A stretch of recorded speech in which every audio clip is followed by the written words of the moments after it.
So this video is going to be slightly different. I'm going to show you some specific finds. I'm not going to show you everything that I found this past Saturday. I did find the usual wooden crates, cameras, old junk, interesting junk, but I've shown you all that in previous videos, so I'm going to show you what actually got me into picking, and that's finding precious metals like gold, silver, brass, bronze, those types of things, and I'm going to show you how you can do the same. Stay with me. The first handful of items I've shown you, I got all from the same person. I purchased those for $3, and this is what they are. A metal leaf, an antique earring back, some pins and charms for places people got when they worked there a long time, and a couple religious pieces. So now I'm going to explain to you what they are.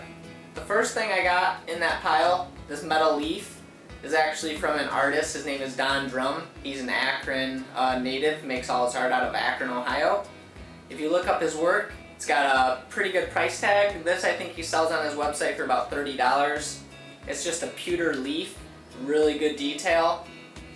Again, I got all this stuff that I'm going to show you for $3.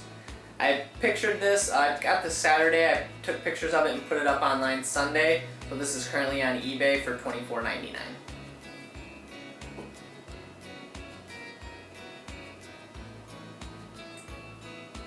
This next little item is a pin. It's from the Illuminating Company, which is a power company out here. The reason I picked this up is it's marked sterling on the back. So make sure to look for these little trinkets. Look on the back of them. If they say sterling or 925, if you can get them for 50 cents or less, always pick them up. They don't have much resale value, but they do go in my scrap bin, and I'll keep them until I have a large amount of sterling. The next thing you want to keep your eye out for is the back of earrings. I always look at the back because a lot of them, they're 14 karat gold, 10 karat gold, or sterling silver. This one is gold color. Unfortunately, it's marked 925, which means it's sterling silver. I still put it in my handful of stuff and got it for less than 25 cents. The next three items I have are gold fill. A lot of people don't pick up gold fill items. There is gold in them, but they're not solid. The place I scrap them at, I get the same as sterling prices for them. So I always pick them up, save them. You can also build lots, like, I don't know, a handful, maybe a couple ounces, and put it on eBay, and people love it. The way you can tell they're gold fill is they'll say 1/10, 1/20. That's the percentage of gold, so it's 1 part gold per 10 parts base metal. And they'll also be marked GF for gold fill, so keep that in mind when you're out looking for little charms and stuff. Sometimes you also might see gold rolled, which is kind of the same thing. The religious trinkets, one is sterling silver, one I believe is just brass.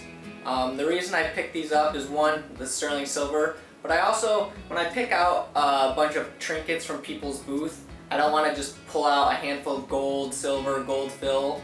I also toss in other stuff that's not as valuable, just to kind of throw them off their game when they're looking to see what I pick. So I always pick out stuff that's not really worth that much. In this case, I chose the cross to go in with the other religious piece. And the last couple items I got in that $3 haul is this earring. It is marked 14 karat. You're going to have to use a loop or have really good eyes. The 14 karat will be marked on the stem, which I'll show you in a close-up picture. And the last thing I got is this antique screw back. It screws onto like a screw-on earring. It is marked 14 karat as well, extremely small. Always keep your eye out for earring backs. A lot of people don't know that a lot of them are gold, and it's a good place you can find gold really cheap. The next item I got was from a different seller. I paid $1 for this. It is sterling silver. It's pretty heavy, well worth $1. The reason I got it for $1 is because it's broken. Not a big deal. I'm going to put this in my sterling silver bin and just hold on to it until I scrap it. Again, this is marked 925, which is means it's 92.5% silver. So keep your eye out for 925. 800, which is 80% silver, and then markings that say STR or sterling. From another buyer, I bought these 2 pennies. This one over here is pretty cool. It's a penny that has a embossed, like someone punched out a Mason symbol. So very cool here. They have they glued it to this metal pin, which I might take some paint thinner and try to separate these two and see what the pin underneath of it is.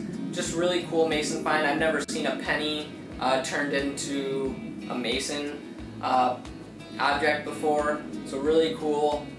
Keep your eye out for Mason stuff. They have a really good following online. I purchased this from the same guy, $2 for both of them, I believe, and it's just a bumped out penny that is turned into a bicentennial bell. Nothing really special, but it's pretty cool. People that collect coins will probably end up buying this. Again, this is a homemade pin. They have glued it to some sort of tack or something. Not a big money maker, but just something different to have in my showcase. And the last few finds that I got from Berea Flea Market this weekend that are metal are these 3 statues right here.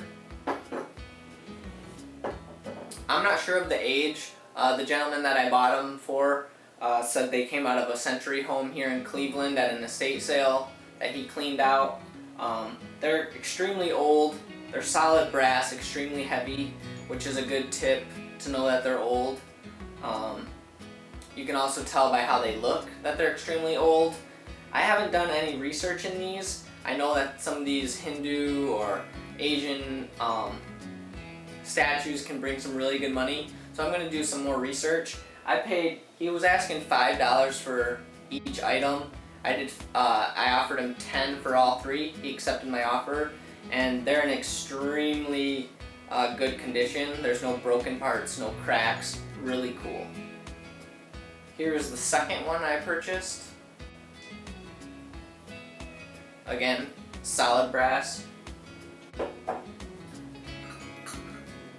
And this third one has the foo dog or whatever, however you pronounce it. It's an incense burner. Really well made. Again, it's extremely old. I'm going to do some more research on this. These are all going to end up on eBay. And I'll try to keep you updated on if they sell or if I find out that they're worth anything extravagant.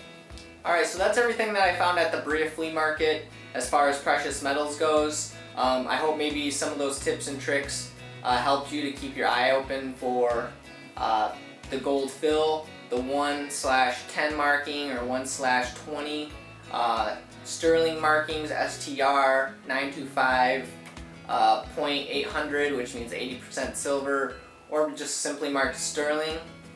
I want to show you 2 more items that I found it's called Archmere. It's a street sale they do twice a year. The first one is in summer, the second one is in September. The second one usually ends up being about a quarter of the amount of sellers and buyers, much more slow. And I didn't even know about it. I totally forgot that it was going on this weekend. While I was at Berea Flea Market, a vendor mentioned, you should go there, just check it out. And he's a good friend of mine, so I said, yeah, I'm gonna do that. And I'm glad I did because I had the find of my lifetime. I've never found an item that I paid as little for, which is sold for as much as it does, so I'm gonna get right to that. The first thing I found I paid 50 cents for. It is a sterling silver Disney Tinkerbell with all the rhinestones. Very cool. Again, I paid 50 cents. This sells for about 20 to 25 bucks on eBay, and that's exactly where this will go. And for the find of the day, the find of the year, the find of my lifetime, I purchased this ring from the same person I purchased the Tinkerbell for. Again, I asked how much.